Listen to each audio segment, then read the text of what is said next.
જોઈ લો, એક પણ ટેબલ પર નથી કર્મચારી, નથી કોઈ ઓફિસ બોય, નથી કોઈ ગ્રાહકો. આમ છતાં આખી ઓફિસમાં ટેબલે પંખા, લાઇટ અને એસી ચાલુ છે.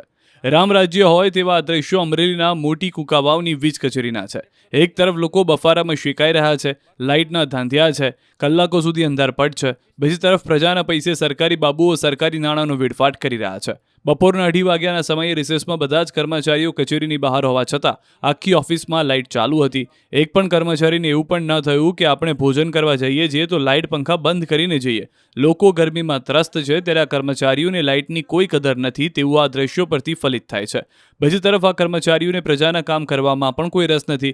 લોકોને ધક્કા ખાવા પડતા હોવાના આક્ષેપ થયા છે. ત્યારે પ્રજાના પૈસે તાગડધીન કરતા આવા કર્મચારીઓ ક્યારે સુધરશે તે મોટો સવાલ છે. QR કોડ સ્કેન કરો અને ડાઉનલોડ કરો ન્યૂઝ 18 એપ. મેળવો ગુજરાત અને દેશ દુનિયાની પળે પળની અપડેટ્સ.